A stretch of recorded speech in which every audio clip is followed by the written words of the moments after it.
Someone asks how the thing is going, the business, the book, the channel, the move, and you hear yourself say it again. Yeah, still working on it, still figuring a few things out. You have been saying that sentence for 3 years, and you are not lying. That is the strange part. In your head, the thing is alive. You know the name. You know what your Tuesday mornings would feel like. You just have not opened the file since March. Somebody in your life has decided this makes you lazy. Maybe you have too. Both of you are wrong, and the real reason is way weirder than laziness. Stay with me. Here is what nobody says out loud. People who dream big and never start are usually not short on discipline. Half of them are the most careful, hardest working people in the room. Today, I want to show you what your brain is actually doing in the 4 seconds before you decide not to start. Once you see it, the word lazy stops fitting. Let us start with the stuff that does not add up. If you were lazy, you would be lazy everywhere. You are not. You stayed up until 2 in the morning fixing your friend's resume for a job you do not care about. You answer your boss within 4 minutes of the message landing. Last Sunday, the one Sunday you had blocked off to finally begin, you cleaned the entire kitchen. You wiped the top of the fridge. Nobody looks at the top of the fridge. Then you drove to the store because the kitchen needed a different lamp. That is not a person with no energy. That is a person whose energy goes everywhere except the one place they want it to go. Your phone knows it too. You have the saved videos. The course you bought in a burst of hope. 3 books on the subject, each read exactly 1 chapter deep. That is not someone who does not care. That is someone circling a building they cannot walk into. You have wanted this longer than most people have wanted anything. The people who study this stopped calling it a time management problem years ago. Tim Pickle, a professor at Carleton University, and Fushia Siroa spent their careers on it and landed somewhere uncomfortable. Procrastination is not about time. It is about mood.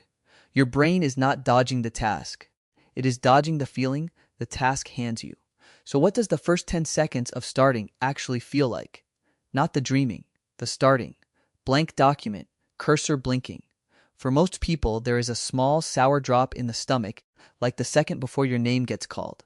And the fastest way to make that feeling stop is to get up and do literally anything else. Wipe a counter, check a score, plan instead of do. It works. Instantly. Every time. That is the whole trap. And you get a bonus round of guilt at 11 that night, lying in bed promising tomorrow, which is its own bad feeling, which you will need to avoid tomorrow.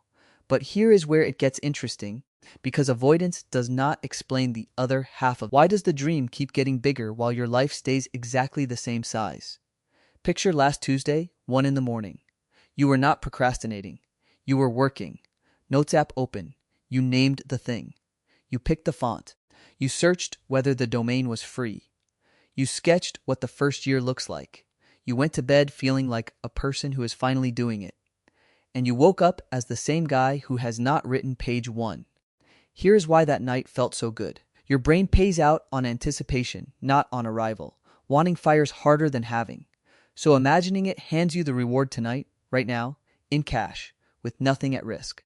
Now put the real first step next to that. Writing 1 bad page pays you back in maybe 2 years, if ever. The discomfort shows up in 90 seconds. Researchers call this present bias. We shrink the future. A payoff that is far away gets small in the mind until it weighs less than a mild annoyance sitting right in front of your face. Your brain does not run spreadsheets. It runs right now. So it makes the same trade it always makes. Guaranteed relief now beats a maybe later. Every single time. Which means you are not picking the couch over your dream. You are picking a bad feeling going away over a payoff your body cannot even see from here. Those are 2 completely different decisions. They just look the same from the outside. And planning is the perfect hiding spot because it is real work. It takes hours. It leaves notes and folders behind. It is just the only kind of work that nobody can grade. Sound familiar? Now here is the part that actually stings, because the thing you are avoiding is not the work. Let me ask you straight. What is the worst thing that happens if you try? Most people say failing. I do not think that is it. I think the worst thing is trying with everything you have and finding out it was fine. Just fine. Ordinary. There is a lottery ticket in your wallet you have never scratched. As long as it sits there, it might be the winner. It is the reason you can get through a boring Wednesday. The moment you scratch it, it becomes an actual number, and you have to live with that number. That is your dream right now. Undefeated, because you never let it play. Psychologists have a name for the way we protect that. Berglas and Jones called it self-handicapping. You quietly put an obstacle between yourself and the attempt. So if the result is disappointing, the result does not mean anything about you. I never really tried. I was slammed at work. The timing was bad. It sounds like an excuse. It works like insurance. And the premium comes out of your 20s, then your 30s. And you have probably felt the other side of it. Somebody you know finally started their version of the thing. And it came out kind of mediocre. And some small part of you relaxed. Not because you wanted them to lose, because their result made your waiting look smart. There is one more piece. Peter Gollwitzer, who has spent his career studying how intentions turn into action, found something odd about announcing goals that are tied to who you want to be. You tell people. They nod. They look at you a little differently. And part of you files that away as done. The identity feels handed over. The urgency quietly leaks out. So the better you talk about it, the less your brain thinks it has to happen. Sit with that one. It also explains the friend who talks about their startup at every single party and has never once shipped anything. That is not a fake person. That is a person getting paid in nods. But here is where it started, and it usually started long before the dream did. At some point, you learned what happens to a person who wants something out loud. Maybe it was the report card on the fridge, and how quiet the kitchen got the year the grade dropped. Maybe it was an adult who laughed, not meanly, just a little, when you said what you wanted to be. Maybe you watched your dad try one big thing, and you watched it not work, and you watched what it did to him at the dinner table for 2 years after. Nobody sat you down and taught you that wanting out loud is risky. You picked it up the way kids pick everything up off the floor without asking, and then you got good at the safe version.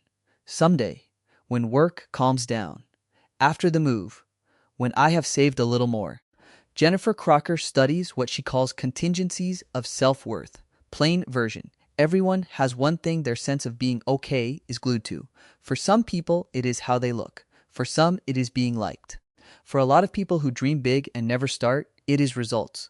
And if being okay is glued to results, then trying is never just trying. It is a test on whether you are actually any good. No wonder you stall at the door.